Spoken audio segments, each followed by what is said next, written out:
ಬಾಂಗ್ಲಾ ಪ್ರಜೆಗಳ ಬಳಿಕ ಭಾರತೀಯ ಪ್ರಜೆಗಳಿಗೂ ಅಭದ್ರತೆಯ ಬಿಸಿ ತಟ್ಟಿದೆ.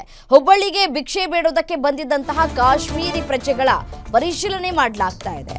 ಗಡ್ಡ ಬಿಟ್ಕೊಂಡು ಟೋಪಿ ಧರಿಸಿ ಓಡಾಡಿದ್ದಕ್ಕೆ ಪರಿಶೀಲನೆಯನ್ನು ಮಾಡಲಾಗ್ತಾ ಇದೆ. ಸಂಶಯಾಸ್ಪದ ವ್ಯಕ್ತಿಗಳನ್ನ ಪರಿಶೀಲಿಸ್ತಾ ಇದ್ದಾರೆ ಹಿಂದೂ ಕಾರ್ಯಕರ್ತರು. ಹುಬ್ಬಳ್ಳಿಯ ಸಬ್ ಅರ್ಬನ್ ಪೊಲೀಸ್ ಠಾಣೆ ವ್ಯಾಪ್ತಿಯಲ್ಲಿ ನಡೆದಿರುವಂತಹ ಘಟನೆ ಇದು.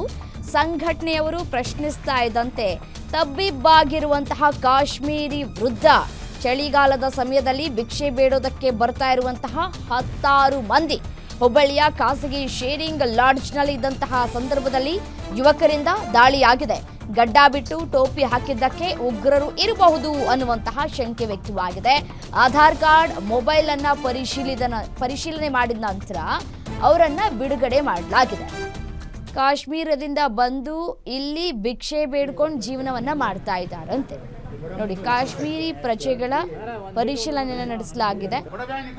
ಈ ಯಾವುದೋ ಒಂದು ಲಾಡ್ಜಲ್ಲಿ ಉಳ್ಕೊಂಡಿದ್ದಾರೆ. ಲಾಡ್ಜಲ್ಲಿ ಉಳ್ಕೊಂಡಿರೋರನ್ನ ಪರಿಶೀಲನೆ ಮಾಡಲಾಗಿದೆ. ಯಾವುದೋ ಪಾಕಿಸ್ತಾನದಿಂದ ಬಂದವರ, ಇವರೇನು ಡಕಾಯಿತ್ರ ಅಥವಾ ಏನು ಅಂತ ಹೇಳಿ ಪರೀಕ್ಷೆ ಮಾಡುವಂತಹ ಕೆಲಸಗಳಾಗಿದೆ. और कौन घर वाले बच्चे हैं? हाँ, फिर डिटेल करेक्ट बोलना, छोटे बच्चे कितना.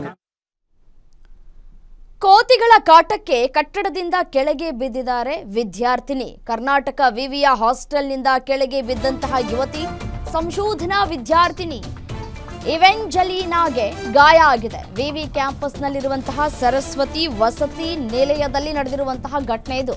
ಹಾಸ್ಟೆಲ್ನಲ್ಲಿ ಸ್ಟಡಿ ರೂಮ್ ಇಲ್ಲದೆ ಇರೋದಕ್ಕೆ ಟೆರೇಸ್ ಮೇಲೆ ಓದ್ತಾ ಇದ್ದಂತಹ ಯುವತಿ ಏಕಾಏಕಿ ಕೋತಿಗಳು ನುಗ್ಗಿದ್ರಿಂದ ಹೆದರಿ ಕಟ್ಟಡದಿಂದ ಬಿದ್ದಿದ್ದಾರೆ ಯುವತಿ.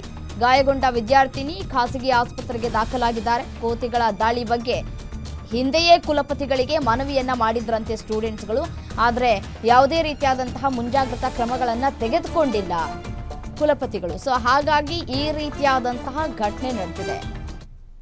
ಓದ್ಕೊಳ್ಳೋದಕ್ಕೆ ಸ್ಟಡಿ ರೂಮ್ ಇಲ್ಲ ಅಂತ ಹೇಳಿ ಮೇಲ್ಗಡೆ ಹೋಗಿ ಓದ್ಕೊಳ್ತಾ ಇದ್ರಂತೆ ಟೆರೇಸ್ ಮೇಲೆ.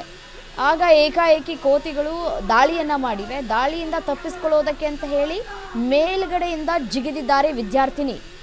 ಬಿದ್ದು ಇದೀಗ ತೀವ್ರವಾಗಿ ಪೆಟ್ಟಾದಂತೆ ಕಾಣಿಸ್ತಾ ಇದೆ. ಅವರನ್ನು ಆಸ್ಪತ್ರೆಗೆ ದಾಖಲು ಮಾಡಿ ಚಿಕಿತ್ಸೆಯನ್ನ ನೀಡಲಾಗ್ತಾ ಇದೆ.